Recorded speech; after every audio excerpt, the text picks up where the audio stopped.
What's going on, guys? This is Joseph Anthony here, owner of Joseph Anthony Insurance Solutions, philanthropist, professional speaker, and your local health insurance agent, man. I got a special one today. I'm here with Mario Jimenez, man. He's a special kind of breed, a special kind of person. We met at a conference, and he's just one of those guys, man. He's an entrepreneur, Appreciate it, a family man, philanthropist yourself, doing a little bit for the community here and there, and just doing huge things in life. I want to talk to you about what Money Talks is. Money Talks is a podcast for the overachievers, the believers, and the people that are going to be the ones for their family to break that family tree. Okay. I'm super excited about this, bro. Thank you. His family opened me up to their studio, beautiful studio today. And it just helps to have a battle buddy, man. Somebody that oh yeah, dude. Of you course. can go conquer the world with. You know, Joey Diaz said it himself. Sorry to interrupt you. You don't need an army. You just need 2 or 3 bad motherfuckers, and you can conquer a country, man. So thank you. No, of course. Hey, it's a pleasure to have you in our studio. We barely kind of use it, to be honest. We're putting it more used to it now, so which is great. But no, dude, it's a pleasure to have you here, and especially to start this podcast. It's like I think it's my second podcast ever. Yeah, so that's huge, bro. Yeah, dude, it's huge. You're gonna get bit like the bug, like most people get tattoos. Yeah. So once you get your first one, you can't stop. I've always been the type to go crash the party. So I appreciate you and your family being so hospitable, man. I'm excited. I want to explain kind of what this show is. Okay, so everybody has a podcast nowadays. Everybody doesn't see life through the same lens that we do. Right. Yeah. And we have a vision. We've always been big dreamers. And one thing basically that really got me excited when I met you is you want to conquer the world. Yeah. You don't just want to be a part of something. You want to be what it is, you know, and I think that's huge for me because I've always been somebody that wants to go do everything at the highest level. And unfortunately, I have not always had high level people around me.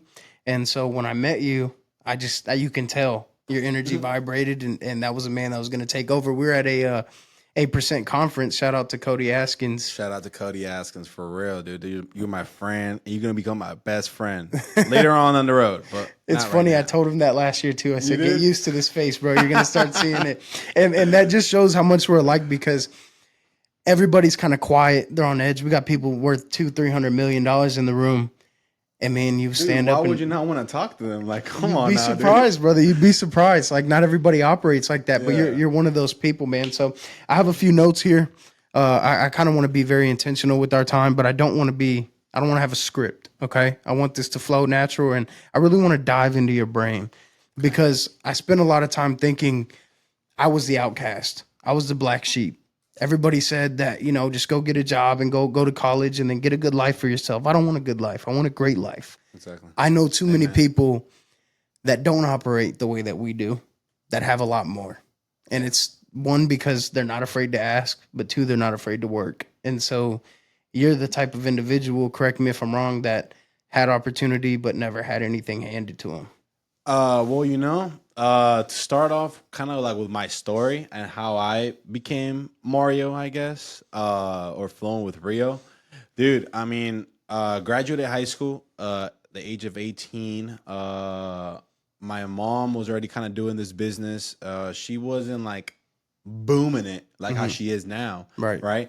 But like, I knew like insurance was, I mean, the financial industry, right? Like, of course, like who's not going to make money in the financial industry, right? So like it's pretty kind of like it's kind of given to you, right? But what kind of gave it to me was the fact that I saw my mom and the way that we got here to the United States. I mean, I'm an immigrant. I'm from Venezuela. I got here when I was 9 years old. Dude, I cleaned houses for the half of my life. Clean other people's houses, shit. I'm sorry, I don't know if we could cuss or not, but it's free. Yeah, dude, we clean people's toilets, showers, and all this, and you know, never got anything handed out. We definitely had to work for everything because I always like to say I'm an entrepreneur at heart. I've always been, just because like whenever I was 12, dude, I bought myself a bouquet of flowers, 25 flowers. It was like $30, and I sold each flower for like $2 around Costco. Like, dude, you're telling me you're not gonna get your girl a flower that costs $2? Yeah. Dude, that used to be my hook. Okay. Like, dude, why are you not gonna get somebody, your mom, your wife, and their wife used to be right next to them. Their wife like They put the pressure on them. Put the pressure on them. Hey, dude, I'm the best. Put the pressure on them. They bought. Dude, I made so much money selling flowers. So much money in the sense I made like $200-300. That was a lot That's of money. $1 million at that age, bro. Exactly, dude. No, I was doing it. I was doing it definitely. But you know, I never really liked school. Never really liked to follow the line. I don't know if it's just because of the type of person that I am. I'm very, very outspoken in the sense that when people kind of try to shut me up, I kind of want to be louder just because why would you? Right. You know what I mean? I'm a big believer in the sense that why would you want to take the light away from people that are shining, right? Because there's something very, very powerful that a lot of people might not have in this industry or that are starting to get it, right? So whenever I started, my mom was the light for me. You know what I mean? So my mom did it. She put me in. She kind of forced me to get into this business. Fun story. Yeah. I got forced into this business. At the age of 18, the reason why I got forced is because my mom doesn't speak English. So this is the English market type of industry. So then she was like, actually, no, it's not. It's a Hispanic market too. So everybody in this industry, if you're a part of the insurance agent industry, right, you know that the Hispanic market is probably the most untapped market there is ever. Yeah. And especially if you're bilingual, dude, this is where your bread Pile of is money. at, dude. Like, you make so much money just because people just don't know. Right. And that's what I like to do, because I like to explain to people, and it's what's been giving us that light on our community. And my mom started it little by little, just by herself, and then people just kind of sticking along, because my mom is one of those people too. My mom is the person that if you're making the same $25,000 a year, she'll ask you why. And like, even like, you might be like, because I work here. Like, what do you want me to do? Let me just say, I just met his mom today. I was sweating a little bit, man. She's a fierce, intimidating lady. Yeah. And then she was the sweetest thing I've ever met. Yeah, she's the coolest. She's the coolest gal ever. I promise. She will never take your eyes out. Not if, of course, you don't want her to. But nah, dude. She's that type of person. I feel like I kind of got that from her. Yeah. In the sense that I'm like very, very metido. If you know what that means, you know what that means. You know. But she always told me, like, be out there. Like, there's no point for you to not like ask somebody for help or want. Because whenever we were kids, she always used to make me pay the light bill to speak to adults. Okay. When I was a kid. And you'd be surprised how good that makes you as huge. an adult. Yeah. You know, because you feel more confident. Right. You're not like all over the place trying to get people's attention. Right. You know how to get somebody's attention. Right. So my mom always told me that's what's going to be me. And the great thing is too that my wife and my mom always tell me that I'm a golden retriever. So I talk to everybody. Yeah. It's kind of like what I like to do, just because I feel like I should give everyone a little piece of me. But whenever I started this, my friends kind of took it away from me.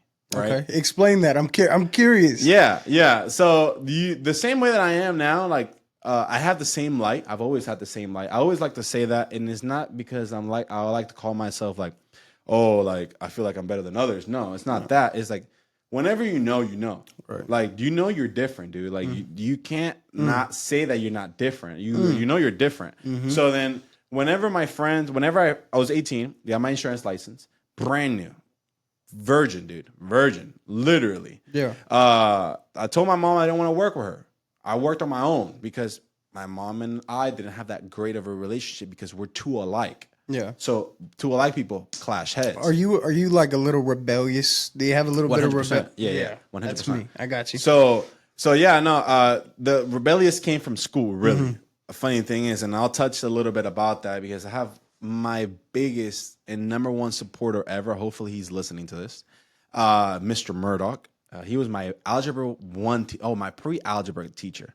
He told me that I was going to be a McDonald's patty flipper for the rest of my life. And only if he knew now what I do. Yeah. Hey, if you need a Medicare, let me know. I got you. But he's kind of like the person that kind of pushed me because he always told me that I wasn't going to be shit, you know?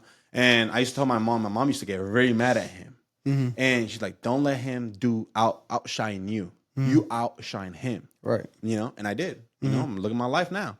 So I always took that, and it's giving me the chills right now just thinking about it. Like, that's the thing that I always like to give to people, because I almost got it taken away from me by somebody else that wasn't even my family, my friend. It was a teacher. Right. So whenever it's a teacher and you're a kid, you're like pretty discouraged. And then whenever your friends come along and tell you, no, dude, I'm not going to buy a policy from you. And something in my brain told me, like, fuck that guy. Like, yeah, you're right. You're not going to buy me a policy. But my inner child told me, why? Yeah. Right? But he said, oh, because you're not going to be good. Right. And I'm like, well, and I remembered about my mom at that second, outshine the people that trying to take out your light. Hey, it's okay. The great thing is that you're not my perfect client.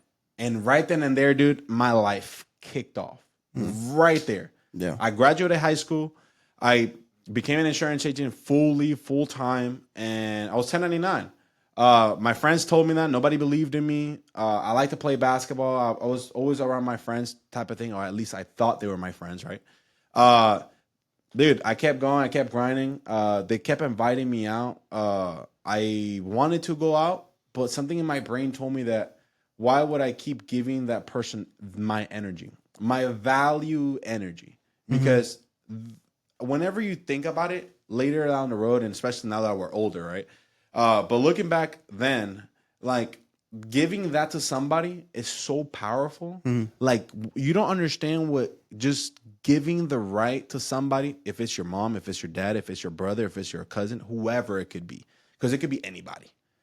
Bro, to take that light away, it's so belittling. Like, I don't know if I'm saying that right, but belittling. Yeah. By the way, English is my second language. Let's so go. That's why. Let's but go. yes, it's very belittling, dude. Like, you don't understand how down bad you feel. Like, dude, is this really for me? You know, and especially as an immigrant, like, you are kind of already in that edge, and like, yo, do I like this? You're taught to like get in where you fit in, kind of. Yeah, that's the type that I had to do, because I was ESL my entire life, meaning accelerated learning, right? no, it's not accelerated learning. I think it's called ESL, which is no, something as a second language. English is a second language. Gotcha. And it was a bunch of Spanish people inside of the class. Gotcha. And whenever you said something, that the people that are around you are the ones that's gonna provide and what's gonna give you, or actually show me your 5 friends and I'll show you what your future's looking like, type of thing. Right. Dude, that was the class. That class was full of bad people, bad kids, kids that were disrespectful to their parents, disrespectful to the teacher. Like, and not to say that I wasn't disrespectful to the teachers here and there sometimes, yeah, because like I was a kid, but I fed off of that. Like, I kept eating it, and I was like, yeah, this is me. Right. Like, this is me. When it wasn't me. Me is me now, Yeah. that I'm able to help people, and it feels good. Like, it feels like a little warmth. Yeah. And it kind of feels like a little, like, I'm not going to say drug because I don't take drugs, but I know what dude, you mean. like, Euphoric. it's like a euphoric feeling. Yeah. Like, dude, I like, you got you. feel amazing. Like, whenever somebody tells you that, you're like, dude, keep telling me. Thank you so much. Right. So, bro, that on its own, like, just put a whole different perspective on what I wanted to do, right? And how I kind of slowly but surely was kind of like making it, because my mom always used to tell me, get a coach, get a mentor, get this, get that. And I used to tell her no. Yeah. Because I just didn't know. Yeah. And I always tell my agents and even people that I meet, bro, you don't know until you know. And whenever you know, you wish to take it back. Because whenever you wish to take something back, it's like, man, I wish I would have done it this way, because now I could be this. Right. And I stopped saying that, because everything that happens in your own life, it happens for a reason. I moved to the United States for a reason, because I had a dictatorship in my country. I moved here. I became an insurance agent because I didn't like school. Yeah. But I was gonna go play football in school, but I didn't end up doing it because they wanted me to get to 300 pounds, And then I was like, dude, I'm not gonna put my life in somebody else's hands, Right? where they don't even care, Right. And I know because I play football. My coaches, some coaches care, some coaches don't, Right. And you know, and you feel that. And low key, after that, I was like, you know what? I'm gonna stick to this. I'm gonna do it. I started going to the flea market a lot, just because like that's my niche, and I want to talk to people. And You're the people's champ. Yeah. In the way, right? For the people, by the people, by the people, made by the people, right? 100%. So, dude, like I just went out to the freaking flea market every single weekend, sweating bullets, literally sweating bullets, more than I'm sweating right now. But dude, like it was 105 degrees in San Antonio, Texas. Come on, like, dude, humidity at 300%. Like, dude, I was in football. I used to be in pads and a helmet, and I knew what it meant to be hot. Yeah. But no, dude. Whenever you're in jeans and a black shirt or a green shirt and you don't have no shade anywhere, dude, you start overheating. Yeah. And since I'm a big guy, right? I was bigger a little before. Same. Yeah. Same. Right. I was a little bit bigger before, dude. It's like you get hotter faster. Yeah. So like, it just went, and I just told myself I just gotta to stay down and just keep going at it, and keep going at it. And something my mind always told me that I was meant for something bigger than just me, but I didn't know what that was. Right. So let me preface this because I do have a question to touch that. But for those of you who don't know, Mario and his family have a agency, Andale Seguro, by the Truro agency, right? Yep. And so you have a couple hundred agents all over, give or take, and what you've built with your family. So I want to say your parents built it and you've scaled it. Yeah. You've helped them scale what it is today, right? And you've taken over a lot of the clerical responsibilities and the ins and outs of what the business is. Did your mom on the way up ever tell you, hey, we kind of have to have the immigrant mentality. You know, nothing's going to be handed to us. You're going to have to work twice as hard. You're going to have to go out and do so much more just to get the normal to be an achiever in this world. Was that ever instilled in you as a kid? So, I mean, I can honestly say this. My parents have been amazing.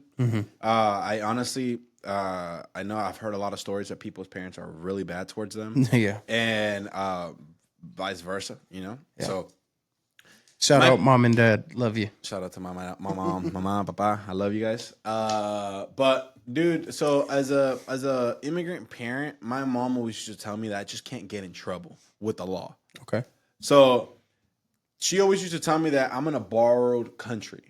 Borrowed country in the sense that this is not my own country. This is not my land. This is not, nothing is mine. So if I want to make it mine, I have to make it feel like home. Always. And that always stuck with me a lot because home for me was my family, my cousins. I grew up in a family of three aunts. I'm sorry, my mom and two aunts. That unfortunately, two of them passed away due to cancer, and unfortunately left my cousins nowadays that were 7 in total. Wow. So my first aunt left 2, a 4-year-old and a 3-year-old. And then my second aunt left a 26-year-old, a 20-year-old, and now a 17-year-old. So wow. The 4-year-old now is 20. He's a realtor, and then the other one's still in school. He's about to graduate school right now. Actually. Let's go. So yeah, I mean, like that was my family. Like I always wanted for them to do good and to always be around me. That's what I always thought what family was, and for me to feel comfortable. But my mom always told me to try to excel at things. But, you know, I wasn't really the excel guy. Yeah. Like, I wasn't the guy that you tell me to do this, and then I'll go out there and go do it just because you told me to. Like, I wasn't that guy. I was the guy that I more or less ask why. Like, why do you want me to go question everything? That's like, me. Like, why? Like, why do you want me to do this? Why do I have to learn this? Like, why this? Why that? And now that I think about it, I was probably a fucking very annoying child when I was a kid. But hopefully my kids are not like that in the future. Same here, bro. Yeah, but dude, it was why this, why that, why this, why that, and even my own teacher. So that's probably why they didn't like me either.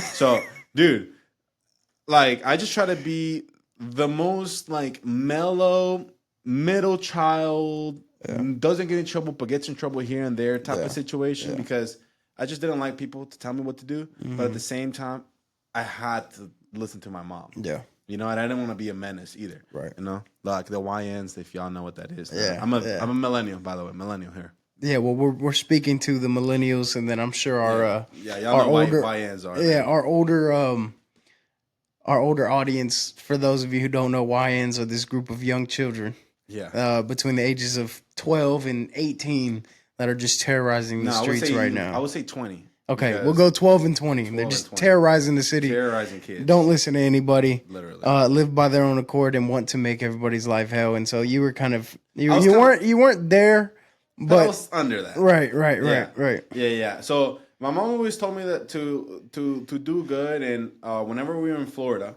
that's where we used to live. From Miami. I'm from the 305. Let's go. Okay. So I got to Miami. And my mom and my dad, unfortunately, got into a lot of debt. To be exact, like $63,000 in debt. Wow. And mind you, we had everything in Venezuela. Like, we were rich. Yeah. Literally. I had my own nanny in the backyard, like that. Wow. And coming to the U.S. and having like that surreal shock, as in like, dude, everything's starting back over. Like, I'm cleaning my own dishes type of thing. Like, I was like, what? Yeah. And to be now $63,000 in debt with your family, and you know that it's not basically your fault, but it's basically on your parents, but you didn't know that. You inherited it. I kind of inherit the fact that we're always struggling, right? Which is what was my mentality, and that's why I always wanted to get out of it. Yeah, what was that my parents did? Unfortunately, the bad thing they went to go buy cars, they got themselves in debt with credit cards, this and that.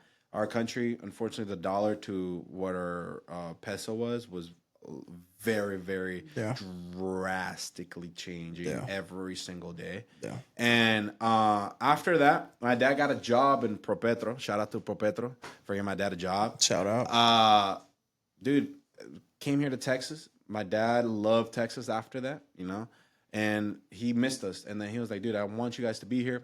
And we chose San Antonio for it to be the city that we were going to be here. And while I was going through that whole move, I almost got kicked out of school. Almost. Yes. Right in that line. Right on that line. Why was that? So, shout out to Mr. Murdoch. He knows this story very well. Because I didn't throw him. Allegedly, I threw a pencil case at him. Yeah.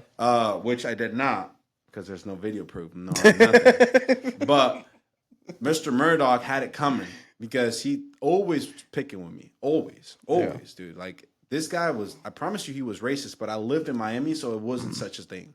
Like, back in the day, back in like 2015, like, racism wasn't really like that thing back in Miami. Right. Since everybody Hispanic. Yeah. Right? Yeah. So, like, he was kind of like racist towards me in the sense because I didn't speak that very good English at the time. And the cops got called, or school cops, right? This is not real policemen. School cops, and they put me in cuffs. They took me downstairs, and then they called my mom. And then I felt embarrassed. Yeah. Embarrassed. Because I was like, there's no way, dude, that now I'm like here with my hands behind my back on cuffs and waiting for my mom to get there. My mom got there. I told her what happened. They told me that either one or two things. Either I go to my home school because I was out of the area, right? Which is South Ridge, which is, if y'all know Miami, South Ridge is not a very okay school. It's a very, very bad school. Is it like in the hood? It's in the hood. I got you. In the hood. I got you. Not kind of. It's in the hood. It's in the hood. No, it's in the hood. I grew up in the hood, so like clearly it wasn't handed out to me. But I went to Miami Sunset, so that was a little bit better, I guess. My school didn't have windows, by the way. That's how good it was. So that happened. I got picked up, and I promised my mom after that I was going to be a better kid. And I told her, and I promised her. I looked her dead in the eye, and I was like, Mom, I'm not going to allow for you to go through this again with me. Because it's at that point, I was already like, 16? I was kind of already catching on. And I was like, this is not what my parents like brought me Yeah. here to do. Like Yeah. my parents brought me here to win. Like they didn't bring me here to fucking go pick me up from jail some other night just because. So then I told myself, I'm like, no, either you change or bro, like it gets changed. And I was still in high school at the time, played football, got all anonymous district 6A football. Imagine that. Like I completely changed. It was a That's big time. It was a 180-degree change, Yeah. 100%. Yeah. And definitely not in school. I was still kind of an okay student. But I left something at school which I never left at any other school, which is the legacy, which I thought it was pretty cool. Yeah. Like they gave me a picture with me like sitting up, like going like this. Because I was a tackle at the time. Yeah. And in your I was all stance. anonymous, whatever the freak. I don't even know what that picture is at anymore. Yeah. And I left the legacy. And after that, I had a coach, which I actually have the video, and I'll show you after we get done. Yeah. He was crying because he said I was an amazing kid, and that euphoric feeling came to me. That's special. Again. Yeah. And then I was like, dude, like I'm 18, and they're giving me the chills right now just talking about it. Dude, like. This right here is real. Like, this is true. Like, I'm able to do this. And then my mom was like, just take out your insurance license. I took it out, did everything, went through my whole thing. Were they already successful at the time? No. Not yet. So they were still in the building phase. Yeah, they were still in the building phase. I got you. They were, my dad took out his, my dad wasn't even an insurance agent then. Still, it was my mom. I got you.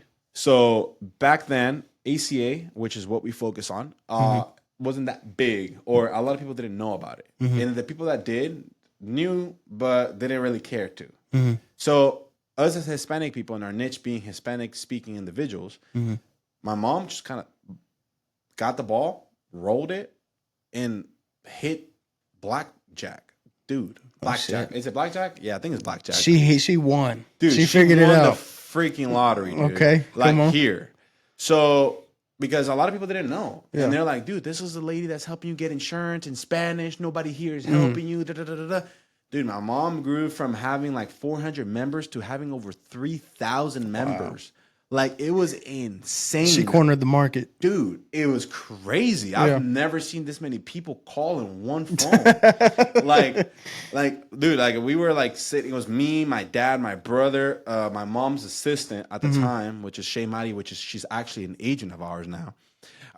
Dude, we were the 5 of us or the 6 of us in the table. Like our asses were squared because our chairs were squared. Yeah. Dude, we were just typing it out, like picking up phone calls. Like I was 17 years old, like picking up phone calls, trying to have my mom like talk to them so they could give them insurance. And my mom used to pay me like $5. So you were like $10. setting appointments kind of? Yeah, I was setting appointments for her. Okay, I was setting yeah. appointments for her. And I was saying, yeah, she'll call you back. And then I'll help her like run an application because I knew that I was kind of going to go in the industry. Right. But I just didn't really know at the time. Yeah. So I was helping her out. She gave me a lot of ideas of what I could do. Since I'm Hispanic, a lot of things with UCIS, which is the place that gives you your immigration status, and basically that overlooks everybody's immigrational status, the UCIS.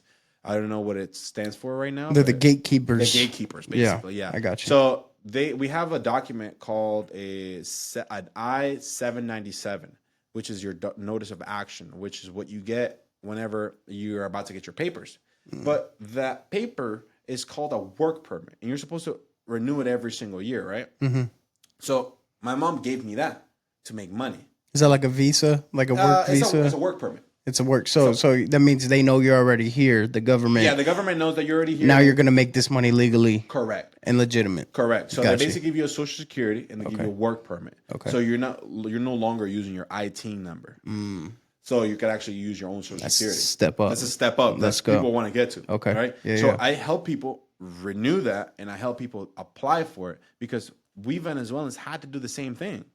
So what we covered the market. Exactly what everybody needed, I gave to them. Yeah. Dude, I was charging like $150 a pop for each application. Damn. Like I was making money. Yeah.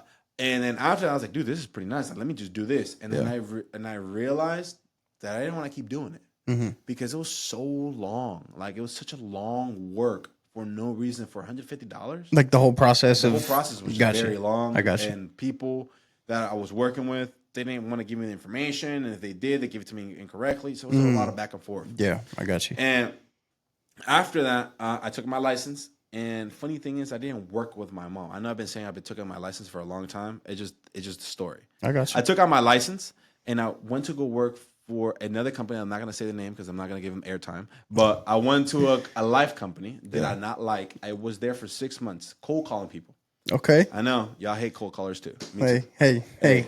Someone got to do it. Somebody got to do it. So it was me at the time. So in this case, I was doing it, dude. Made $0. And at that time, my mom was like, just come with me. I'll teach you how to do it. Kid you not, Joseph. Kid you freaking not. A week and a half happened.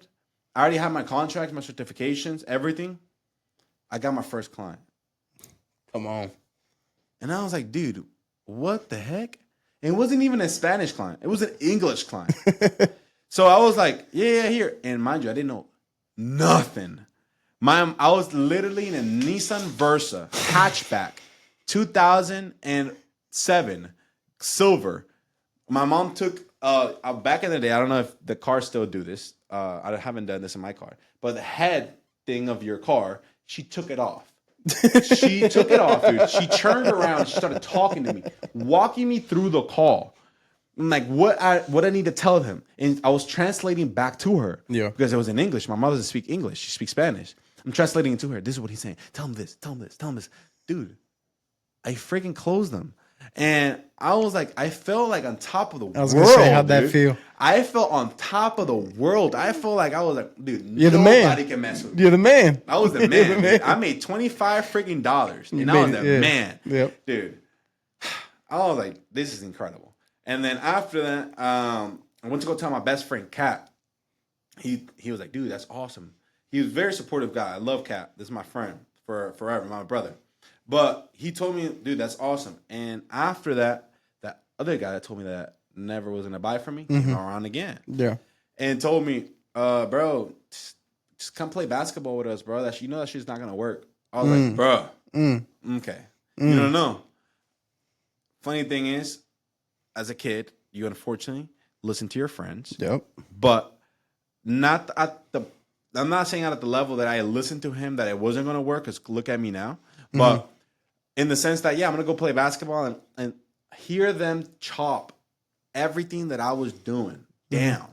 Like, because if they don't know, they didn't have that mentality. And they, to this day, they still don't. By the way, I'm still friends, not friends, but acquaintances, I would like to say, with those people. And, dude, they still don't know to this day.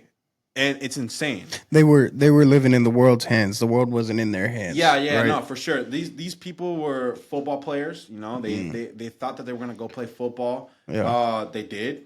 You know, but a little bit of ego. A little bit of ego, not for sure. Ego is definitely a thing that we all have to work on, because I can't lie, that doesn't feel good whenever you over ego somebody and you put them down just because you think that you have a bigger ego. Mind you guys, I probably have done it a million times, and I probably didn't even think that I did it, because it happens. Happens to us. Like when you're naturally a winner, bro, it just you happens. get frustrated when other people aren't winning, right? Like, and so it's not necessarily that you think you're better than people. You just are frustrated with them because they're doing anything but what you're doing, and it's a natural tendency. I battle it all the time. Yeah. Oh, so I guess, hey, be with the same people. I'm telling you, all the time, bro. For real, bro. I felt like I was like, bro. I was like, there's no way that these people are this dumb. Yeah.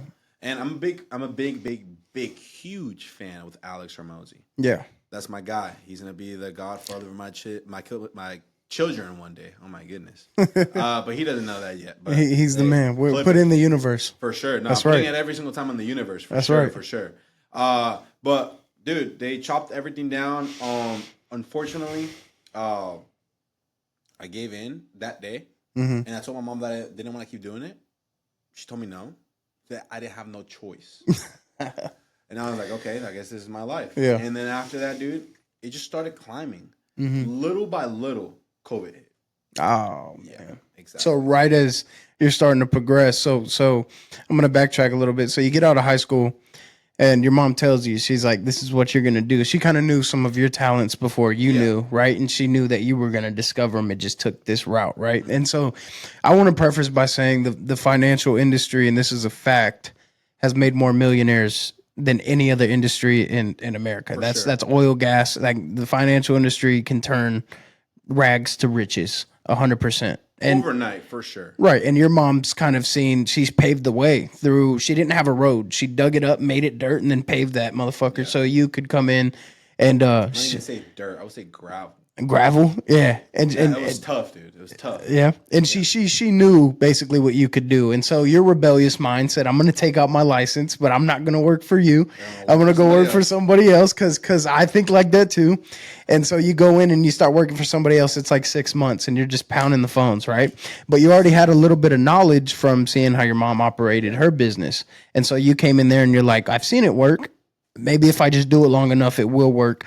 With all of the odds stacked against you, right? Being an immigrant, English being your second language, not being the school type, right? Because this is off topic, but like I was always in school. I started multiple businesses. Not all of them were ethical, but I was just an entrepreneur, right? So like I always was the kid that was staring out of the window. And there's a quote, I forget who says it, but like they say a lot of the winners were the kids that were staring out of the window when their teacher was talking, because while everybody was focused on math and science and history, we were looking at what our life was going to look like. Exactly. We saw the car you have now, the life you have now. And so for you saw that vision and your mom said, this is what you're going to do. So you start to do it and you sell your first policy, but your friends are coming in like, hey bro, you're still young. Like we're killing it in life right now. You don't need to be doing that business stuff. Come kick it with us. Yeah. I had a lot of that too. I'm sure a lot of people do that are on the brink of what is meant for you. You're pushing away because the people around you, you know, and a very pivotal point in my story and my life and my success came from when I cut those people off. Yeah. You know, so definitely. tell me where the story goes from there, but I just want to make sure I had it all. I think I was in the COVID phase. Mm-hmm. Yeah, because COVID hit and it was already COVID was already a thing then. Yeah. But this is whenever we actually got the note that we can't go outside anymore type of thing. Gotcha. Yeah, I don't know if you remember. Lockdown. That. Yeah, it was lockdown. It was lockdown. Dude, it was horrible. Mm-hmm. Horrible. I fucking got fat as shit. Me too. Depressed. Like nobody's business. Nah, for sure. I got depressed. Mm-hmm. But now, funny thing is, and I'll touch a little bit on that later. I'm not saying that mental illnesses are not true, but I'm a big believer in if you speak it into existence, mm-hmm. you will have it. So if you keep saying that you have depression, if you keep saying that you have anxiety, if you keep saying mm-hmm. you have this and that, like, dude, you're bound to make it happen. Like, of course. Yeah. So, like, I believe that, by the way. Yeah, bro. I feel like I'm not saying, like, don't tell yourself that you have, like, that you're not depressed, yeah. And you're really depressed, like, go get some help. But, like, don't use that as an excuse. Don't use it as an excuse. That's what I'm trying to use. Because if you use it as an excuse, then it will really. It dictates your life at that point. Yeah, for sure. Bro. I've dealt with that my whole life. Very, very, right before I got into this business, I was suicidal. I was just like, I've tried multiple things. I'd work at probably 12, 15 different jobs, but every time I was working, I saw more, I saw better, but I didn't know how to get it. And so right before I found this business, not to veer off your story, but you say things that trigger me in a good way, because right before I started this business, I was just, I know there's more for me out there. I know the world's going to be in my hands. I don't know how to get it. Yeah. And for me, it was a person came into my life. And so I'll let you continue. But like, to your point, the depression stuff, you can use it as like something to lean on, like a pillow, and say, this is why my life is shit. Or you can will yourself out. Like, there's remedies that are natural to anxiety, to depression, to all of these things that we kind of use as hindrances in our life. And what most people don't like to do is face that they're not doing what it takes to get out of that. And that was me. So I'm going to let you continue. No, yeah, dude. Damn, it's giving me even the chills just whenever you said that, because it's true, dude. It's true. Yeah. But going back to it, so COVID hit. I got depressed. Mm-hmm. I recently just actually broke up with my girlfriend, my ex-girlfriend, that cheated on me. So it was, dude, I was down bad. Like, who's laughing now, by the way? For real. My wife, my current wife, Yeah. she's enjoying Yeah. everything. So, you know, but dude, I mean, COVID hit, everything went bad. Like I didn't even have like 100 members. I didn't have 100 clients. Like, I only had maybe like 40 or 50, which by the way, translating that into dollars, it was pretty good. It was a pretty good amount. I was making like $2,500 or $2,000 or something A like month. that. A month, yeah. As an 18-year-old, like Jesus. So before we get into that, explain to the audience in insurance, right? Because I sell a million types of insurance. I started in one. You started in one. Your family's empire is built on one type of insurance, and that's ACA. Yeah, So correct. so in a brief summary, explain to the audience what is ACA. So ACA is the for the people that hate Obama is Obamacare, but for the people that don't like Obama is the Affordable Care Act law, which is the law that gives you subsidy based off of your income to get insurance, basically. Okay. Cheap, expensive, you name it, whatever you want. It accepts pre-existing conditions. It accepts. It gives you medications. It gives you surgeries. Pretty much anything you can think of. Vision, dental, everything. So we get paid basically a portion, not even a portion. We get a flat fee per person. So, which at the time usually was around like $20, $25. So, like when you make the math, you know, Every policy you sell, you're getting for every member. Actually, every member. So if I have 50 members, pull my calculator right now. 100%. This is a perfect time. So let's say hopefully my calculator's here. So I had like 50 members. Let's say. Actually, I'm shooting myself over. Let me say 46 times 25. I was making about $1,100. Okay. As an 18-year-old? That's Dude, that's pretty solid. and technically self-employed. Self-employed, self-made. That's Dude, $1 million. come on now. That's $1 million to an 18-year-old. dude. Yeah, 100%. So I was making that type of money, and dude, at the time things weren't as expensive as they are now. That's $2,000 now. But it's $2,000 now. Like, dude, come on. Like, I didn't own a car. Like my car was given to me by my dad, which was his dad. His not his dad's car. It was his own car. Okay. That he handed it down to me. Yeah. And dude, it was like $25 to fill it up. It was a Nissan Sentra. Her name used to be Big Bertha. Come on. I love her. Come on. She gave up on me, but but dude, it was great. Like it was amazing. And then after that, open enrollment came around again. And then I told myself, and I recorded myself doing it. And I was like, this is going to be my year. Like, this is when I'm going to make the boom. Yeah. Then I'm going to make as much money as I possibly can. Right. And I didn't make that much money. I didn't make that much more. But and I'll tell you why I didn't make that much more. Because preparation. I didn't prepare myself. Now that I know what I know now, right? I maybe got to 100 members within that year. So it was about $2,500 a month. Living with your parents, not having any bills, that's pretty good, dude. Right. And to any other kid that's living with their parents right now, and you're listening to this, and you're not paying rent, water, light, car, gas, nothing, dude, you're rich. If you're making $2,500 and you're not paying for anything, you're rich, dude, for sure. That's majority of our audience, aspiring entrepreneurs. Yeah.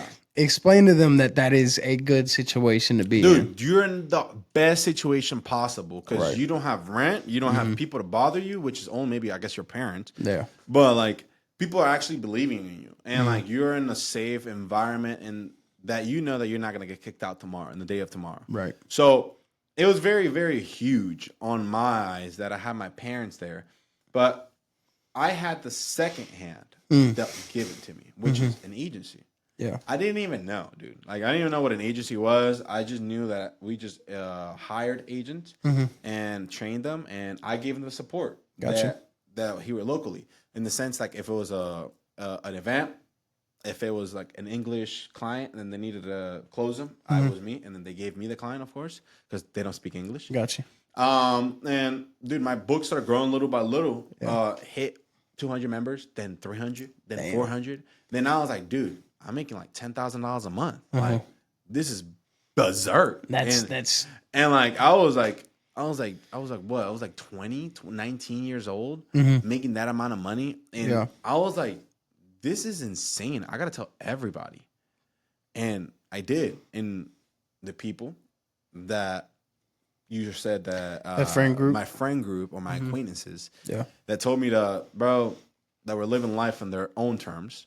I told them what I was doing, and then they were like, dude, there's no way. I have exams next week. Exams? Yeah. What do you mean exams? Yeah. Yeah, bro. They're about to graduate college. Yeah. I completely forgot that 4 years just go by like this. Bro. And people graduated. Bro. And I was like, what? I was like, bro, I already have my car. I had a Toyota Camry at the time. Beast of a car, by the way. If you have a Toyota Camry XSE, you know what that is. Dude, beast of a car. It was great. It was a Toyota. Toyotas, you could ram them into a wall. No and ram them problems. back out and they'll still work. No problems. Yeah. No problems. So like I had that, dude. I had my life set. Yeah. And then I had my own apartment. Like, Wow. dude. You had done at that age what your friends who were aspiring to do after college haven't even started yet. 100%, dude. No, I bought my car at the age of 19. Wow. No student loans. No student loans, no loans besides my loan of my car. Right. But then if you guys get Toyota, you trade it in, you know that's a really good deal. But a side note on that. But nah, dude, for sure. Like I had it and my friends were like, dude, you have a nice car. Yeah. Like you wear J's. By the way, the reason why I always wear Jordans is because whenever I was a kid, my mom didn't have the money to buy me them. And I grew up in the hood. Yeah. What is the hood? Jordans, Scats, Same. Yeah. Dodges, Creased bro, jeans. everything, dude. Yeah. And that's what I like. So that's why I always wear J's. Same. Because I got J's are just It's a symbol. It's a symbol. Yeah, I call it my clean fit. I I got even wear J's with suits. Yeah. Like I don't care. By the way, those what were they? Concords the other day. They were like the blue ones though. Like the Concord look. You were wearing them when I came to your house. My 11s? Bro, the baby blues. Oh yes. Crazy dude. work. Dude, yeah, those are Crazy crazy work, shit. bro. Yeah, for Crazy. Sure, bro. But you got to see my closet. It looks crazy. Yeah. Yeah, for sure. But going back to that, dude. It was like, oh, I was like, wow. Like my friends are here. I'm here. And like, what now? Mm-hmm. And then that's when I started focusing more on the personal journey, on my personal things, on what I want to do. Yeah. And like, I'm pretty sure every entrepreneur gets to this point of their life that, dude, I'm watching the videos, I'm watching the podcast, I'm hearing the podcast, I'm reading the books, I'm going to courses, I'm going to this, I'm going to do that. And then you're seeing that you're probably the youngest person in the room. Yep. Always. Yep. And it's okay for it to be, bro. Just make sure that you're special. Yep. Literally. And I promise you are just because you're in that room. So that's like, needed to be heard by a lot of people. for sure, bro. Like you're special because you're in that room, bro. Yeah. I promise you, look around you, and if you see straight 40 and 60-year-olds, dude, you've made it. I guarantee you. Yeah. If 60 and 40-year-olds are trying to do this business to get rich, bro, know, get that's- rich in 5 years. Bro. That's the average age of an insurance agent. Oh, yeah. Is between Oh, yeah. 45 and 60 years old. Yeah, and then some of them just quit because Yeah. they don't make the money that they expected to make. Yep. That's why whenever I met you at 8%, I didn't even know the statistics of it. 92%, 92? Fail in the first 3 years. Yeah, fail in the first year. I didn't even know that. Yep. Damn, I would have put myself in that 92% if I would have quit. Yeah. Because whenever I left that agency that I left, dude, I felt like I didn't want to know about this. I was gonna go into the army. Yeah. On some shit. Me too. And Same. I was like, nah, wait, fuck. I have my curly hair. Never mind. What a girl's gonna tell me. They're gonna make me shave. Like, they're gonna make me shave. I didn't have my beard at the time, so dude, I was like, no way. So I just either I made it work, bro, or I made it work. Yeah. Low key, my dad was a very big person in my decisions because my dad always told me this. He said, you got 3 options. Either you do it, you go back to the first.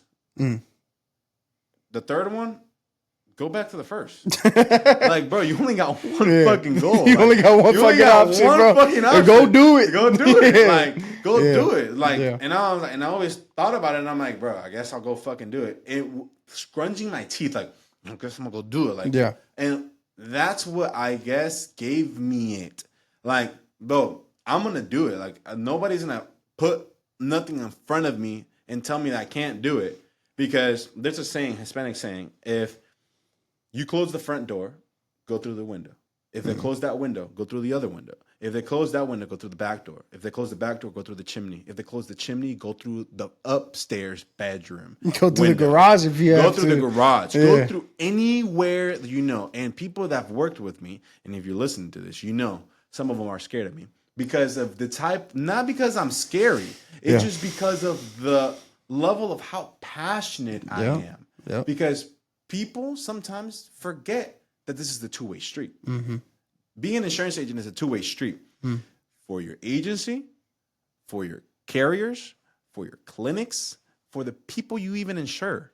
Because with ACA, if I were to ask Joseph, yo, Joseph, you want insurance? He would have said yes. I need to ask him a bunch of questions. And one of the questions is going to be, how much are you making?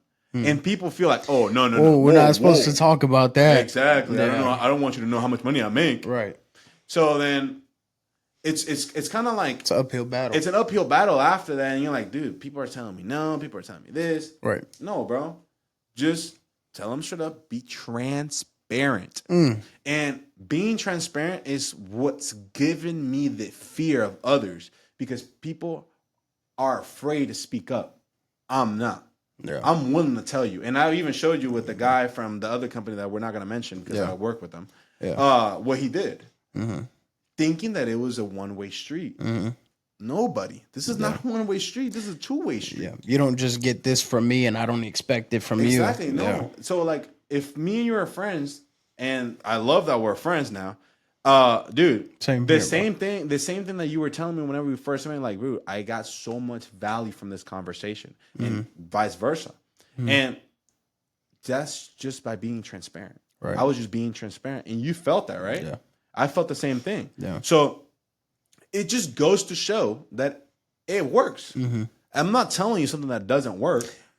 Just being transparent and actually knowing what you're talking about is what people don't like. Right. Because unfortunately in this business, if you're starting out, if you just got your license, if you have 5 years in this business and you still don't have the results that you want, my boy or my girl, you're in the wrong team because people are willing to take the light away from you because you're winning or because you're different. Yeah. So crabs in a bucket. As soon as you get to the top, they try to pull you back down. Literally. And there's another thing for all my newbies out there. Look up the term golden handcuffs in the insurance industry. And in you'll life. know what that means. And in life too. Explain that because a lot of people that I know, and I'm going to go to I have a lot of my depression came from at 23, 24, my friends were graduating college, right? And I told them at 18, I'm going to go be an entrepreneur. I'm going to go make a name for myself. And I hadn't done it yet. And they come out and they're $120,000 in debt. They got a job that pays $100,000 a year, but then they have to work 7 days a week. They don't get to take vacations or time off. And so that is the golden handcuffs. That's, you got a nice check every month, but you report to somebody else. They tell you when to eat, sleep, and shit. That's correct? Correct. That's the golden 100%. handcuffs. 100%. Dude, the whole golden handcuffs is just a term that you use whenever you know that shit isn't really yours for real. Just, I like to say it like that. Yeah. Because if you work for Microsoft, Microsoft isn't your company. If you work for Google, Google isn't your company. You're an employee of that company. Right. Because at the end of the day, the person whose signatures at the end of that check is not yours. Right. It's the CEO's, it's the general manager, it's whoever is in charge at that time. Right. So in the insurance world, since we're all 1099s, right? People aren't allowed to like hold you hostage. But the way that they do it, these corporate people, Through the contracts. they do it through the contracts. They do it through the things that maybe you don't look as closely as you think you should have. Right. False promises. False promises. Yeah. And it's usually what's the case all the time. And 9 times out of 10, when I have an agent walk through my doors, they're like, I had this happen, had this happen, had this happen. And funny thing is, I told you the same thing. What happened to you your first time? It happened, bro. That shit happened to me twice. So imagine that kind of like everybody has kind of like the same outlook or I guess result. Yeah. Whenever you start being different. Right. You see what happened. You see what happened whenever you started being different. Yeah. As soon as I started to lead the pack. So for those that don't know, I started out in insurance, and I worked for an agency, but as a 1099, I was responsible to build an agency. And so I took off, and what's funny is we talked about the 8%, 92% of people fail. I started out with 15 people, and there's one person left out of that graduating class. Wow. Yeah. So like, and that wasn't long ago. It's not even 8%. Yeah. And so, yeah, no. And so I always feared, like, a lot of my drive came from not wanting to be that. And this was my last option. This was gonna work for me. And so I go up in this agency. There's 4,000 agents, and there's a lot of people around me in the hierarchy making a lot of money. And so I go in and I sell a shit ton of insurance. I sold $250,000 in my first 3 months. Which, by the way, side note on this, that is not very easy to do. Just Right. FYI. Right. Just for the people that are thinking, wow, $250,000. Like, that's dude, that's a lot of fucking sales, dude. Just FYI. But I appreciate the acknowledgement, because I was at the office at 7. I was there till 11. Like they said, fuck it, we're gonna give this new guy the key. And like, it was funny is they didn't even hire me through the interview. I just showed up out of a whim, like, hey, I don't know what y'all's problem is, but like, I need an opportunity. I promise you, just give me a chance. I'm gonna make this work. They end up giving me the key in 3 weeks. They're like, you're just here all the time. That's funny. And that's how you become the 8%. And not to toot my own horn, but what happened is I grow in this business, and they're like, hey, in insurance, what happens is if you're not an agency owner, you start in an agency. As soon as you start taking off and doing good, you may not even have all the product knowledge. As soon as you start doing good, they say, okay, here's the keys, go train all the other agents. Yeah. And so the incentive was, we're going to give you another contract. And this contract says that as you grow in the agency, you're going to have a bunch of agents under you. Okay. And you're going to get overrides on those agents. And so as soon as the numbers started getting hit, I'm getting calls from people all over the company. Hey man, I'm from Florida, and I see you're doing numbers. Like, what do you do? People are asking me. And like, and it was surreal, because I went from wondering if I was even going to make it to producers all over the country calling my phone. Yeah. And so I'm like, you know what, this is it. And into the golden handcuffs, I start to grow, and I sign the new contract, and they're like, you're going to get this much more money, and we're going to put these people under you. And I'm sipping the Kool-Aid at that point. And it never happened. And so I signed the new contract, and nothing changed. And so I told them, like, hey guys, I'm ready. Like, here's my numbers, proofs in the pudding. And they're like, well, wait. They always hold something else over you, right? We're going to do this and we're going to do that. Just get to here, just get to there.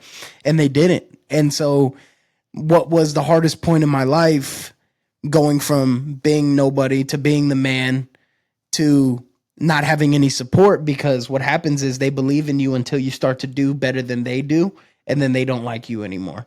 And so I was in the golden handcuffs myself, and I made a decision. I was like, hey, you either honor your promise, or I'm going to go start my own agency. And for somebody that's less than a year in the business at that time, that's a scary thought. You got some balls to do that. Yeah. Literally. Yeah. I went home with rug burn on them sometimes, because I felt like I was writing a check that my ass couldn't cash, but I was confident at that point. I had a lot of support from the people around me. I had built and captivated a team of people like you at the time. God bless their hearts. A lot of them just didn't make it in the business. And so they kind of weeded themselves out of my life. And so I keep it pushing, but I made the decision that I'm going to go and do my own thing. I'm going to start it. So I got tired of the golden handcuffs, bro. And I want to ask you this, not to veer off too much, but I have a lot of questions for you now that we kind of know your story and where you are now. You have a very successful agency. You have taken over as the person that's going to take your parents' business to the next level, because now it's not your parents' business anymore. It's you and your parents' business. Yeah, right. One thing that I really admire about you and I really respect about you is, I'm a firm believer, and it's not what you say about yourself that gives you credibility. It's what people say about you. Okay, I don't want people to meet Joseph Anthony and say he's the man. I want them to meet my son and say he's the man. I want them to meet people within my business and say I'm the man. And I met your little brother the same day I met you at the conference. And, I shook his hand and was like, hey, man, so like, tell me your story. He's like, I'm just getting in this business and I want to be just like my brother. And that for me was like, holy shit, because I got a niece and nephew that look up to me. I have 2 sons, and I want to be that for them.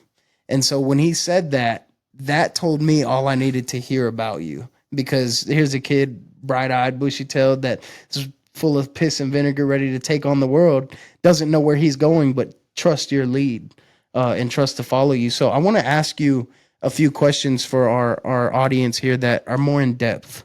Okay. This show is built for the dreamers and the believers more than it is already the overachievers. Okay, so we're gonna have topics that correlate and relate to the people who are already in the business. But I want to talk to you and ask you a few questions that maybe the people who aren't taking that leap of faith yet, the people who are still thinking, man, can I have a life like Mario? Can I drive a badass Scat Pack? Can I have my own house? You know what I'm saying? Like, Yeah. I have a few questions for you. First of all, who's your biggest role model right now? Alex Hormozy. Alex Hormozy, and why is he your biggest role model? Bro, to hit on my brother's point of view, I didn't even know that. I told him this. He's told me this already like 3 times already, but it hits me like if I'd never heard it because he's never told me this personally. But I appreciate you telling me that. And the reason why Alex Hormozy is my biggest role model is because, dude, this guy has a fucking drive of no other. Like, he doesn't even look like a human being like that. Like, he looks like a human being, but like he works like if he's not human. Like he's not rich. Like he's not rich. He's doesn't have any money. Like he's trying to make it again. Yeah. But the crazy thing is that this guy is like a millionaire. He's not a billionaire yet. I know. I'm keeping pretty up with close. his videos. He's pretty freaking darn close. Yeah. But he's an acquisition owner. So like he buys companies and scales them. So I feel like that's why I kind of as well tapped in with him, because I kind of had that with my family. Like my mom started this. I didn't feel part of it. And then after so many times of me having a conversation with my mom, like, hey, like, I don't know what to do. I figured it out. Like, I figured it out that I'm the guy that you throw in to fix shit and for it to go even higher. So I learned to kind of like, I don't know if you could say, like, I guess like, I just felt like that Alex Hormozy and I kind of like I kind of understood him. Yeah. But I know he doesn't know me, but I feel like he kind of understands me. Not too. yet. Not yet. Exactly. Hey, I was gonna buy his ticket, by the way, the other day. Come on. But I didn't. I was gonna go to Dallas better. But I felt like I just felt like empowered by him, what he said, and like what he always said, that, hey, like, if you are the person that says that you can't make it, bro, you're right. You won't make it. And then I was like, why is he saying that? Like, doesn't he want people to like do good? Yeah. But then he always says something like, it's not about telling people what they want to hear. It's about what they actually need to hear. Right. So I'm a big believer. I'm a big believer if you had people around you that are telling you the shit that you need to hear and for you to get to that next level, like, you are going to do it yourself. Like, the people that are there to use as stepping stones are there because they know that you have that inside of you. And I feel like Alex Hormozy is very, very good at explaining that level of, hey, I am rooting for you. I want you to do that. Right. And every time he says that, I'm like, bro, I feel empowered. I'm like, dude, how is this millionaire that doesn't even know me telling me? And I even have my own school. Like, I support him on business level, you know, because like I see his vision. I see what he wants to do. He wants to like help people, give information, and just make it as simple as possible for people like myself, Right, that are a little bit slow. Yeah. Shout out to because me too. Exactly. for me to be able to understand the shit that he's saying. Like, who even knows what EBITDA is? Yeah. Like, I didn't even know that until literally I saw his video. Yeah. Like, so like those are things that smart kids only do whenever they feel like they don't have anything else to fulfill. Right. And he gave me that word, fulfill. What is it that fulfills you? That's my next question. That was your next question? So how do you define success? Dude. Because from the outside looking in, And I love this a lot. I bet you those friends that I know you've kind of disassociated with them will probably say, "Damn, it must be nice."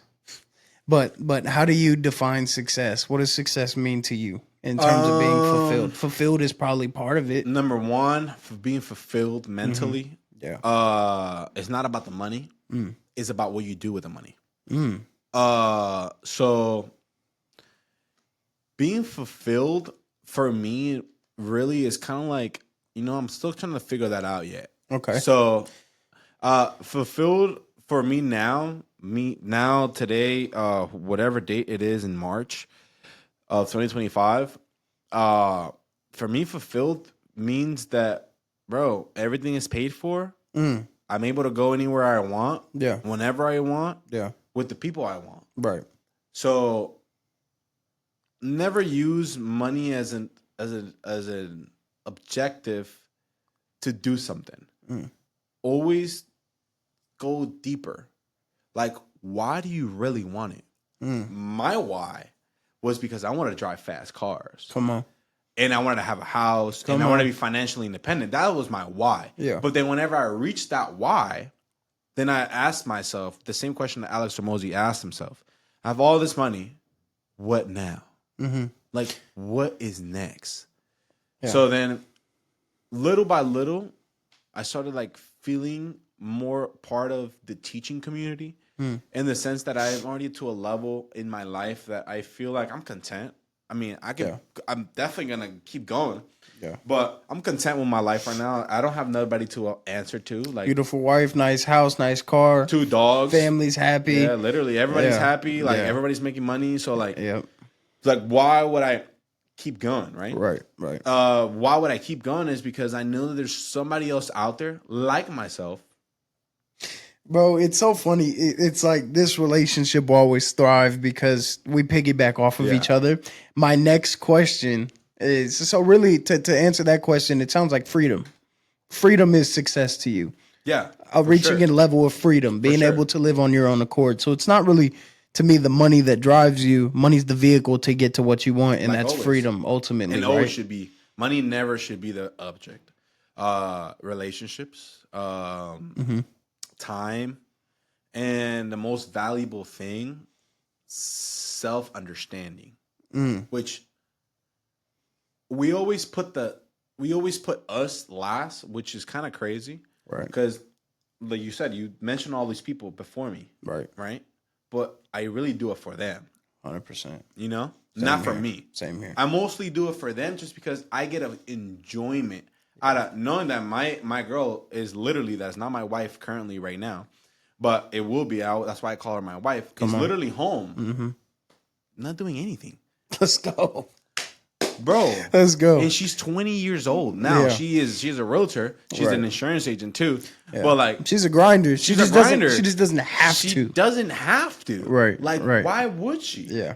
100%. So like, my brother's the same way. My brother's home right now. He's the person that pays commissions. Yep. He's not here. Yeah. Everything is still lit. Everybody's still running around and getting his money, getting the money and stuff. So like, You've given them access to go chase their dreams. You've Yeah. given them freedom, right? By Yeah, attaining 100%. it. What would you say to people that are watching this podcast the way that we watched Hermosi, right? The way that we watched Andrew Tate. People are going to hate me for that, but like the people that we aspire to be like in terms of what they have and where their life is going. What would you say to those people that maybe it's not me? Maybe that guy's different than me. What would you say to the people that aspire to be in your position? you're correct. Damn. Mic drop a little bit there. Drop. You're okay. And yeah, you're right. You are that. Yeah. You're not charismatic. You're not funny. You're not smart. You're very much stupid. You're very much slow. You're very much this. You're very much that. Keep telling yourself however many things you want to tell yourself. At the end of the day, I was a 2.0 GPA type of guy. Yeah, same. Driving a scat. What's so different than me than you, bro? I'm an immigrant. Come on, baby. Like, that's what this is built off of. you know, so like if you are like want to like feel sorry for yourself, look at yourself in the mirror, feel sorry for yourself for 5 seconds, and then ask yourself, why do you feel that was okay for you to do? Like, why did you feel it was okay for you to make yourself feel like shit? So then later you can make yourself feel amazing. Right. Like, why did you have to do that? To tell yourself that you really could do it, or to really take out that inner thought that you've never said out loud. Because I'm the same person, bro. I'm inconsistent in the gym here and there. I'm inconsistent in my relationship here and there. I'm inconsistent in my job here and there. We're not all perfect. That's the thing. Like, people are trying to look for perfect first, so they're able then to attack. No, attack, re-aim, shoot, it hit, perfect. If it didn't, re-aim again. Fucking adjust it a centimeter. That's our analogy, right? You A can't centimeter. That's all you need, dude. you can't sight the rifle until you take the first shot. Yeah, dude, you have to shoot that shit. And then after you shoot it, bro, then re-look at the shot and then see if it landed or not. You know what I mean? How important was belief to your success? Bro, everything. Everything. Yeah. Whoever tells you don't have to be optimistic to get shit out of life, they're lying to you. They're clearly not an optimistic person. You need whoever you believe in. If it's God, if it's the energy, if it's life, if it's whatever you believe in, I really don't care.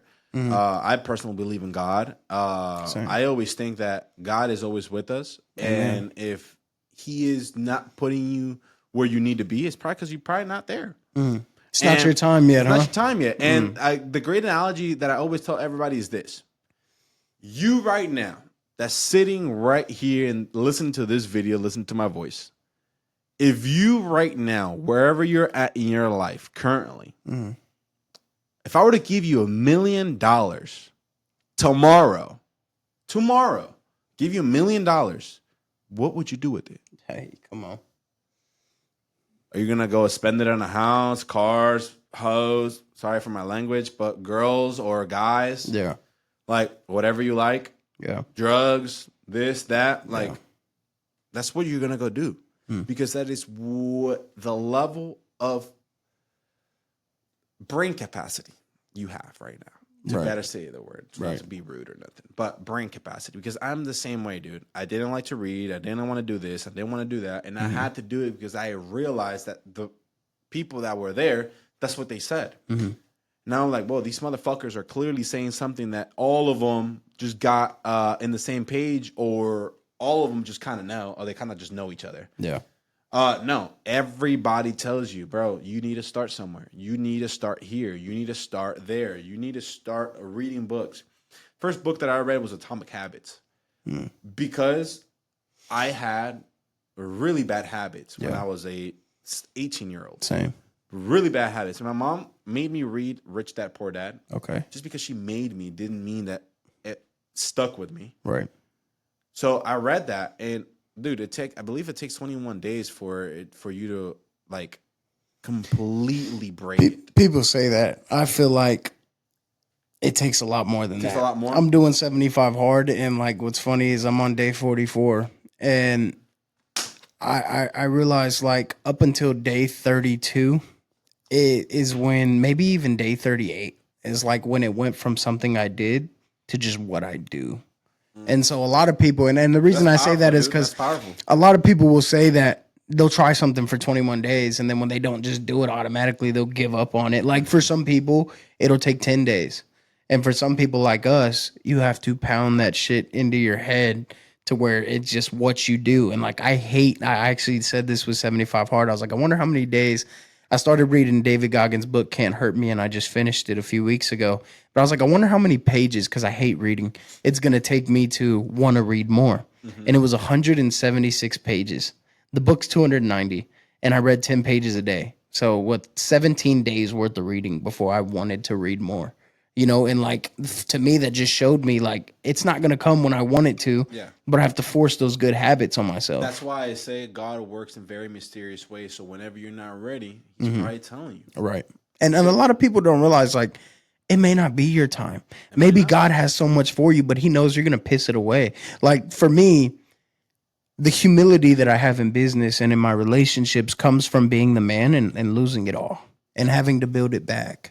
Because if I just would have became the man on the trajectory I was, I would have blown everything up. My relationships, the money, everything. I had to get stripped of it because God knew, son, it's not your time yet. You're not equipped with the tools necessary to maintain the blessing I'm about to give you. And like you said, I can give you the world, but what are you going to do with it? What are you gonna do with it? You know? It's true. It's true. And it's a question that I always ask to a lot of people because not everybody. Let me not put your name into this. A lot of people. A lot of people. Yeah. I'm gonna put my friends in, for example.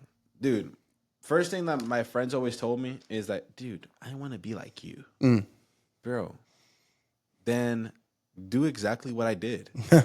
Like, go through 5 years of eating shit and not expect to get nothing in return. Like, do that and then see how well you'll like it and see if you keep doing it after day 3. Like, you won't, dude.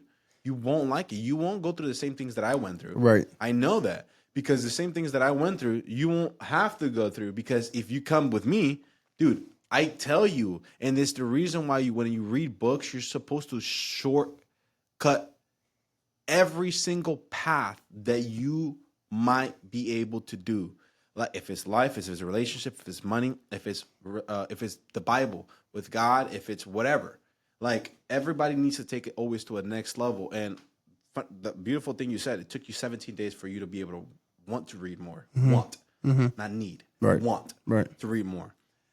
Bro, I haven't been able to read a book for more than 3 days and then keep doing it. Yeah. So right then and there, guys, like I'm not like him and he's not like me in that sense, but I'm trying to get to that. Right. So it's always usually about, bro, like if you are not ready, prepare yourself. It's really important to prepare yourself. And that's why I love Alex Hormozy because he says an hour of prep will get you a lot further than not doing the hour of prep. And y'all know exactly what I mean when I say hour of prep. Right. Like, dude, for every meeting now, after I started taking that advice, I take 15 minutes before that meeting, and I feel like I'm the most knowledgeable person in the whole room. And I feel like this as well, it gives you an upper hand on business. Yeah. Because people aren't prepared. You are literally at somebody's will of whoever knows more in that meeting. Right. You're able to You're at their go to the mercy. next level. Right. You're at their mercy. You're at their level. You're at whatever they say. But if you were to be, hey, I know this is the 4 points that we're going to touch right here. They're like, what? Yeah. Because people aren't prepared. It's funny you say that because, like, with my morning workouts, just how human I am, I do 2 workouts a day, right? So I get up and I go to the gym, and then at night I do 2 miles outside. It takes like an hour. But what's funny is there's a constant that never changes. If I have my clothes laid out, my gym bag ready to rock, and all I got to do is put shoes, pants, shirt on, not in that order. But if I do that, I'm out the house by 6 a.m. Yeah. Every day. I don't lay my shoes, my shorts out. I'm not out of the house till 6:45, 7. I wake up at the same time. I don't know if it's my mind, the way it tricks itself. I don't know if it's just the hurdle of thinking like I got to go find my shorts and find my shoes and find what I'm going to wear. But mentally, if those clothes aren't laid out, just that little preparation sets me back an hour and a half. And it's funny because, like, what I tell people all the time is, what's the cost of what you want? You have to realize what it costs, right? Because everything's an exchange.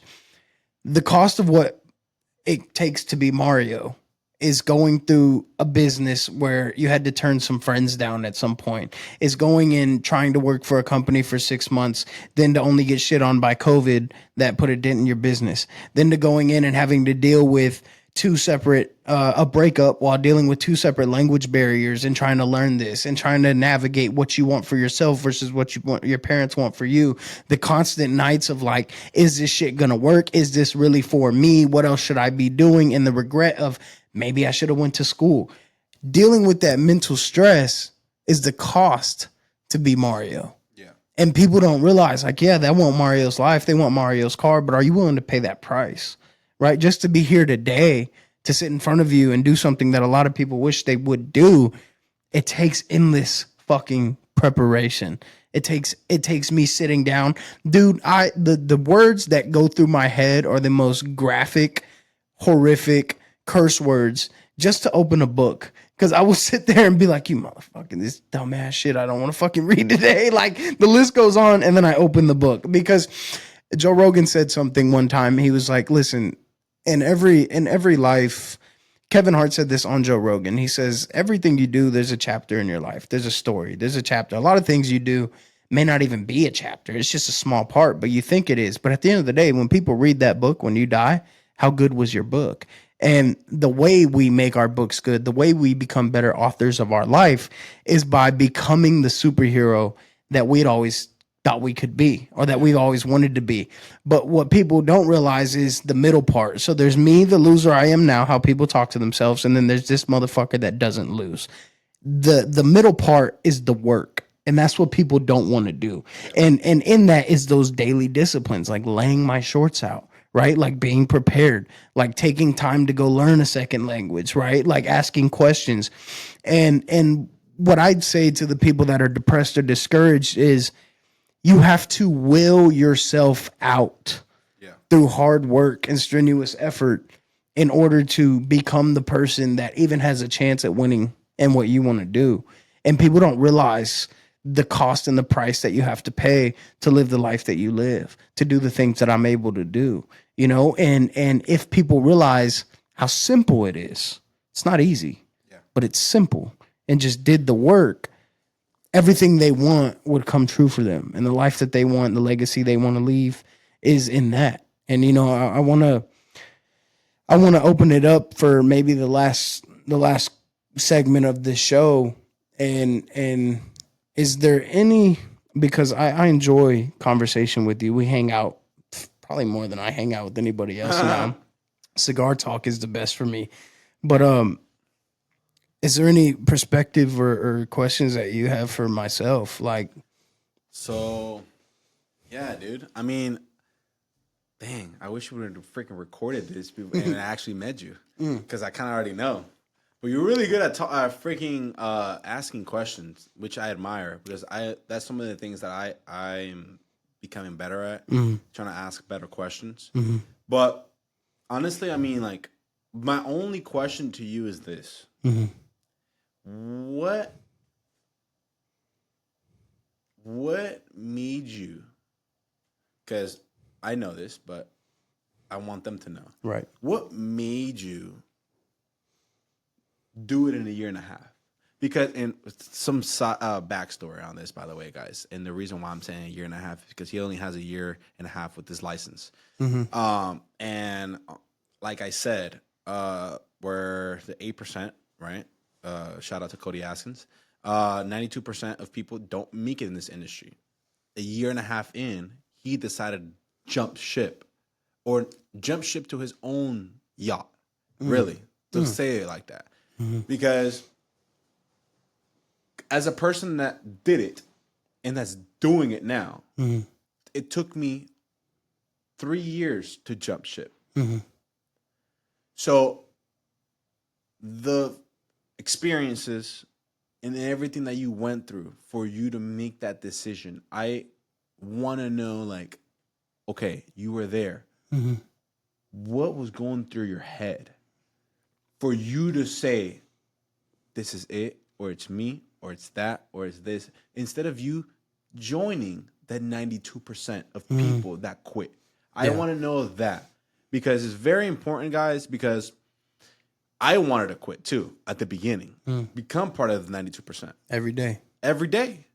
But I want you guys to hear from him, because I've been doing this industry for 5 years, or I guess it's been doing me. Depend on the day, right? It depends on the day. Today, Monday, it's hurting me right now. But like, you did that. I did this in 5 years. And I've told you this before privately, that you have some balls, and I'm literally like shocked to the bone that you're doing this a year and a half in. Like, how? I appreciate that. First of all, coming from you, that means a lot. There was a trend. There's a lot of people that want to do the bare minimum at things that they do in life. And then there's a lot of people that want to do the maximum. There's not a whole lot of people in between. You either are or you're not, right? Like you say, whatever you say, you're right. And I went through a lot of adversity. I didn't make any money in this business for three weeks, calling every day. And then I was like, man, this sucks. And I'm at the office at 7 and I'm leaving at 11 and I'm locking up and it's just not working. And I realized that that's where I want to be. It's no different than myself. That's While powerful. the sales meetings would go on every Friday, they would post everybody's paycheck, but they would never share the paychecks of the people who were agency owners. They would only share the agents' paychecks. So it would be top 10 paychecks for all agents, and it would be $5,000 a week, $8,000 a week, $10,000 a week. And I'm like, holy shit, these are the agents. What are the agency owners getting on overrides? And so I went behind my upline's back and I went and called the top agency owners for that company in the country. And I spent days calling all of them, getting on their calendars, finding out these people drive Ferraris and Lambos and had all the things I wanted. And I was like, I got to talk to them before I quit. And I really heard their perspective. And yeah. Who did you say that? What did you say? What? I had to talk to them before what? Before I quit. Because you knew that you were going to quit. Well, it was always an option. Okay. And when I started, right? Because it wasn't obtainable to me. It wasn't attainable to make what these people are making, to have a Lambo and a Ferrari. But how do I know that until I talk to people that do? Yeah. And so I got in the ear of everybody that I admired, and I realized they were no different than I was. They wanted everything. And one thing I learned in this world is I always wanted my name on the front of the check and not the back. I was tired of endorsing checks for small amounts of money, putting my life on the line for various companies, right? And I wanted to be the motherfucker that's writing the check. And I realized that getting in all these conversations, I talked to people who own $300 million agencies. I talked to people who are making $6 million a year selling insurance, been in the business 2 years. I talked to ladies that were country girls and were making $40,000 a month selling insurance to ranchers. Like, I talked to everybody, and I realized they were no different than me, except for one thing. I treated my day-to-day as I'm going to do what I want to do in hopes that what I want works. They treated their day-to-day like they were professionals. And in anything you do in life, whether it's being a father, whether it's being a husband, whether it's being a business owner, an entrepreneur, whatever it is, those that win at the highest level are always professionals. And being a pro in life means you don't listen to your feelings. I've always been the type of person that let my thoughts and my emotions dictate my actions for the whole week, whole year, whole month. And everybody that I met and aspired to be like had non-negotiables. The non-negotiables for them were I get up at this time, I execute at this level, no matter how I'm feeling sick or fucking everything but dead, I do this. Mm-hmm. And in our business, you don't win every day. You might lose for 6 months and hit the biggest deal of your life. We had a guy quit 6 months in, and the week after he quit, took a call at the job back at the factory he was working at, sold a policy, made $6,000 on the policy he wrote after he quit. Still, keep in mind, this is how crazy people's mind works. He still was like, I'll take the money, but I'm not coming back. So that was just like, that was the craziest shit. But really, sir, that's very much legal. Yeah, no, like he was like, no, I'm still done, but like, cool, that's it. Hey, at least he won big six. No, 100%, bro. And I was like, but I'm not going to. I'm going to put the chips on me. And so I started to dive into the agency owners. I started to dive into people who operated like yourself, like your mother, like your father, right? That are just professionals in the business and life. And I became that. And it was the hardest thing I've ever had to do. I wrote down, I went to my mentor and I said, what's the secret sauce? He said, you want the secret sauce? I thought he was going to give me a sales strategy or like some email template to shoot out. He wrote down his schedule. It was up at 4:30 a.m. at the gym at 5, reading 10 pages of a book before he started his job, making 400, 500 calls before noon, calling other business owners, making referral partners. And that was like by 3 o'clock. And then back on the phone from 4 to 7 p.m. And he's like, you want the life that I have? This is what it costs. And back to what we were talking about. And I decided to pay the fucking price. And that was the biggest thing that changed in my life. And I decided to make everything I did correlate with what my goals were, and they were non-negotiables. And so I live my life that way now. And I struggle. I mess up. I never skip. So what I do is I have a bottom line and a top line. People think to be successful, you have to be perfect every day. And that's not the case. So I have an idea of what my workouts look like in the morning. My best workout on the best day is going to be 2.5 hours long. I'm going to run 5 miles on the treadmill. I'm going to sit in the sauna for 30 minutes. I'm going to hit upper body, every single muscle I can. But there's days where I just don't feel like it. And so I hit my lower bottom. It's not doing it. But the bottom line is I just go do a mile on the treadmill. I just go lift a little bit. I go sit in the sauna for a couple minutes and I go home. But I did it. Because that alone, that switch that you have in your head is what creates the professional that you're supposed to be. So to answer your question, man, I had to become a pro. And that gave me the confidence to go start my own business, because now I'm living like the people that I want to be like. And nobody can tell me that this isn't going to work, because nobody's doing the shit that I'm doing every day. Only the winners. And when you do what the winners do, you fucking win. Yeah, I can't lie to you. He's doing some stuff that I be doing everyday basis. So I know that he's going on the right path for sure. And you know this shit ain't easy either. And I know it's not fucking easy and at all. That's what's important about keeping battle buddies in your life, man. But I want to thank you for one, opening up your house. I told him, I said, I'm relaunching my podcast. I'd like you to be a guest. I'm going to go rent a studio. He said, no need. Come over. We got to, bro. It's free. That's free 99. That's in your heart, bro. So thank you for your time. How can the people reach you? Man, you guys could follow me at Flown with Rio. I believe that's my.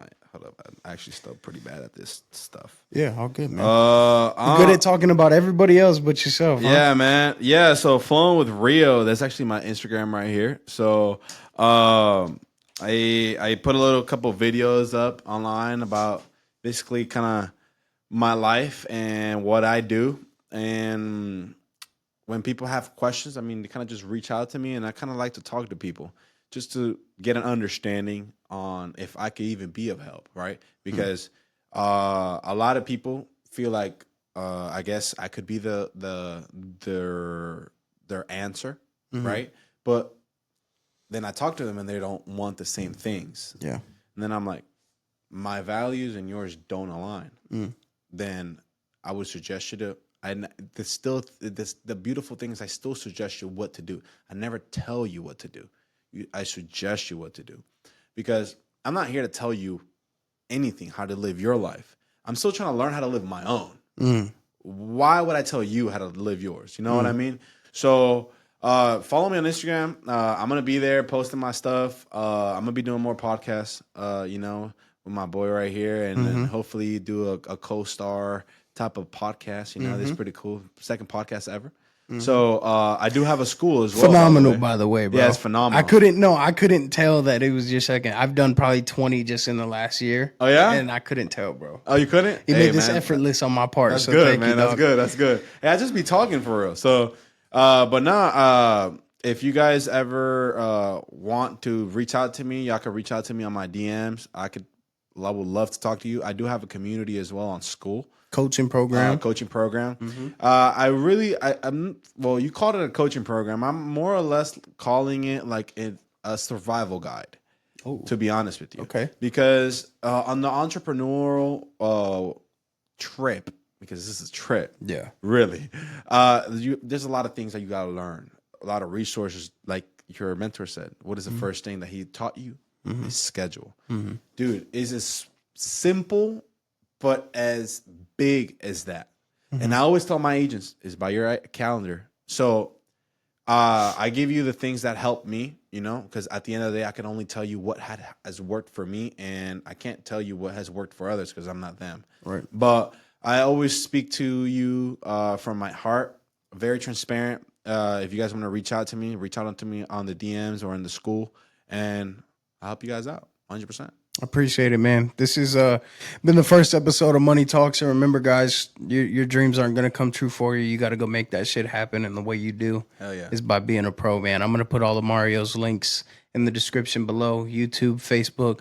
Go follow us. Follow the Money Talks podcast. And follow me on Instagram at joseph.anthony.insurance. And follow me on Facebook at Joseph Anthony, man.